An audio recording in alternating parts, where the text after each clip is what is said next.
লজ্জায় মাটিতে মিশা যেতে হয় আর কি, আর কোনো উপায় থাকে না। তো বিচারপতি আবু সাইদ চৌধুরী থেকে বিচারপতি শাহাবুদ্দিন আহমেদ পর্যন্ত সকলেই ছিলেন হাইকোর্ট এবং সুপ্রিম কোর্টের বিচারপতি। কেউ কেউ ছিলেন প্রধান বিচারপতি। দর্শক, শেখ হাসিনার পতনের পর থেকে আমরা একের পর এক বলে আসছি যে রাষ্ট্রপতি হচ্ছে আওয়ামী লীগের নিয়োগ দেওয়া, তাকে রাখা যাবে না। তারপর দেখা যাচ্ছে যে একদল বলছে যে রাষ্ট্রপতিকে সরিয়ে দিলে মহা বিপদে পড়বে বাংলাদেশ, ভারত হস্তক্ষেপ করতে পারে, অন্য দেশ হস্তক্ষেপ করতে পারে, যে বাংলাদেশে কোনো রাষ্ট্রপতি নেই। এরকম কিছু দলের কারণে কিন্তু রাষ্ট্রপতির অবসরণ ঘটানো যায়নি।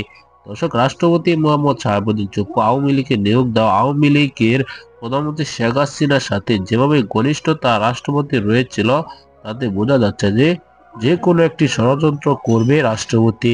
বাংলাদেশে যে উপদেষ্টারা আছে তারাও কিন্তু অনেকে আওয়ামী লীগের দালালি করছে, আসিফ নজরুল আওয়ামী লীগের দালালি করে, সেটি কিন্তু অনেকেই বলে আসছে।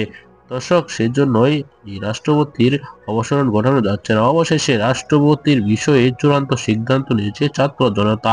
দর্শক, এই ভিডিওতে আপনারা দেখেছেন, এসব বিষয় নিয়ে আপনার কি মতামত জানাবেন। দর্শক, পরবর্তী এরকম ভিডিওগুলো সবার আগে পেতে চ্যানেলটিকে সাবস্ক্রাইব করে পাশে থাকা বেল বাটনটি অন করে দিবেন। ভিডিওতে একটি লাইক দিয়ে শেয়ার করে অন্যদেরকে দেখার সুযোগ করে দিবেন। এই মুহূর্তে বিদায় নিচ্ছি, দেখা হবে পরবর্তী ভিডিওতে। আসসালামু আলাইকুম।